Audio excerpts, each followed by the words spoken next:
Cette semaine, je pense qu'il y a possibilité pour que je boucle le résumé des actualités de la semaine en moins de 4 minutes parce que je me suis rendu compte en préparant la vidéo que je ne vous ai pas inondé d'actualités et d'informations cette semaine. Donc je me dis que peut-être pour une fois, on va réussir à se faire une petite vidéo de 4-5 minutes. Ouais, on va dire plus 5 que 4.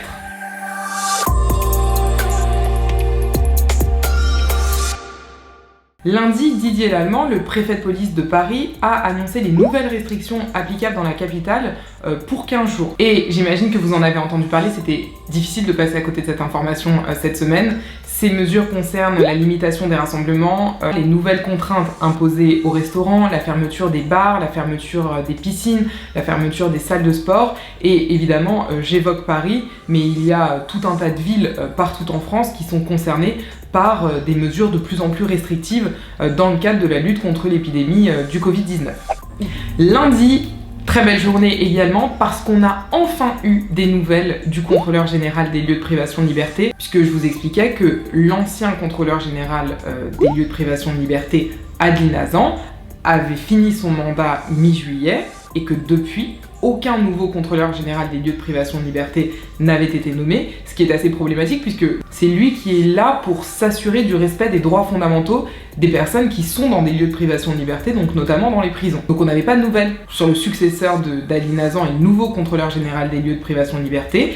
Il semblerait qu'au bout de 3 mois, on en est enfin, puisque l'Élysée aurait proposé le nom de la journaliste Dominique Simoneau pour prendre le poste de contrôleur général des lieux de privation de liberté, mais je m'étale pas plus que ça sur le sujet aujourd'hui, puisque d'abord j'attends que ce soit officiel, parce que là on en parle, mais il n'y a rien d'officiel, donc je peux pas parler de quelque chose si j'en ai pas la certitude. Et puis de toute façon je ferai une vidéo consacrée au contrôleur général des lieux de privation de liberté pour vous expliquer à quoi sert cette institution. Mais en tout cas, aujourd'hui, je voulais vous tenir au courant de ce fil rouge. Le dossier nomination du nouveau contrôleur général des lieux de privation de liberté semble avancer.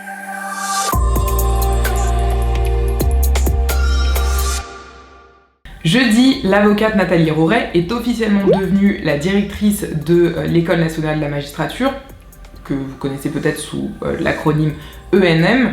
On en avait parlé il y a quelques semaines, mais c'était pas encore officiel, le décret n'avait pas encore été publié. On en avait parlé lorsque justement Éric Dupond-Moretti, à l'occasion d'un discours, avait annoncé, proposé le nom de cette avocate pour devenir directrice de l'École nationale de la magistrature. Et c'est vrai que c'est une décision qui avait fait pas mal de bruit, puisque c'est la première fois qu'une femme est nommée à ce poste, et c'est également la première fois qu'une personne non issue de la magistrature s'apprête à prendre le poste de directeur de l'École nationale de la magistrature. Jeudi, on a également appris que le policier mis en cause dans la mort de George Floyd avait été libéré dans l'attente de son procès, puisqu'il a payé sa caution qui était fixée à $1 million. Et qu'on soit bien d'accord, ça ne veut pas dire qu'il est libre et que ça y est, cette histoire est finie. Non, ça veut juste dire qu'il a obtenu une libération conditionnelle.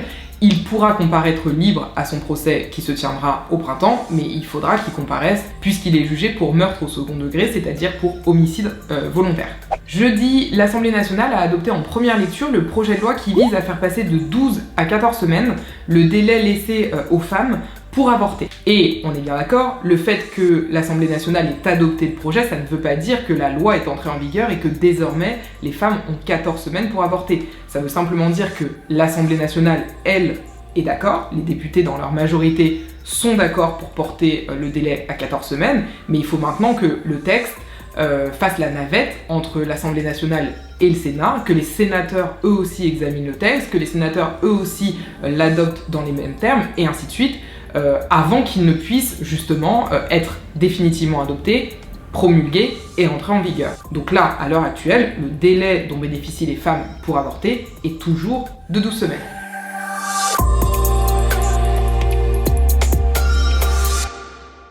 Vendredi, un décret a été publié visant à autoriser l'expérimentation pour 2 ans de l'usage médical du cannabis sous forme de médicament. C'est ce qu'on appelle finalement le cannabis thérapeutique. Et cette expérimentation pourra bénéficier à 3000 patients maximum.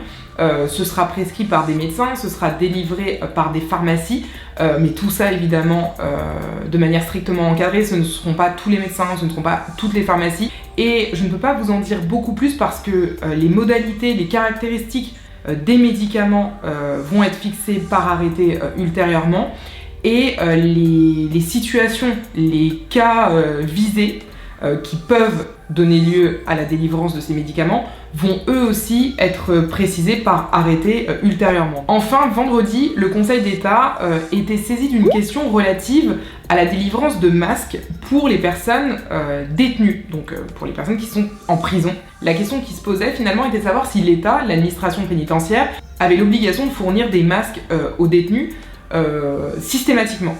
Et à cette question, le Conseil d'État répond finalement par la négative parce qu'il fait une distinction en fonction des situations. Il dit que dans les situations dans lesquelles les détenus vont au contact de personnes extérieures, par exemple lorsque les détenus vont à un parloir, par exemple lorsque les détenus sont dans une activité avec un intervenant extérieur ou que les détenus travaillent avec un intervenant extérieur, dans ces cas-là, effectivement, il convient de systématiquement mettre à leur disposition un masque.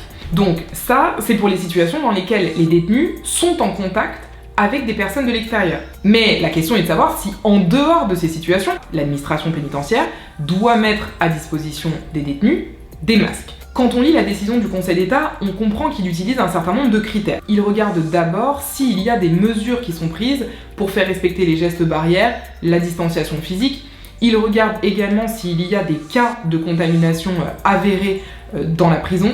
Il regarde aussi si la prison se trouve dans une zone en alerte maximale. Donc il prend en compte tous ces critères, et c'est au regard de ces critères qu'il va considérer si oui ou non il convient, dans une prison donnée, à un moment donné, de mettre à disposition des détenus des masques de manière systématique.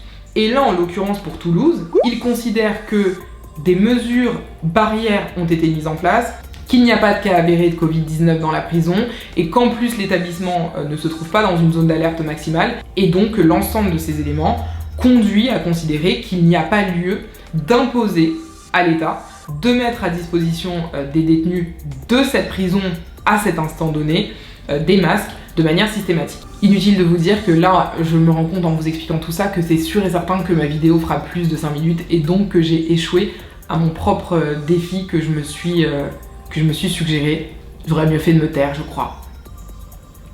Voilà, c'est la fin des actualités de la semaine. Je vous souhaite une très belle semaine. Prenez bien soin de vous et à dimanche prochain.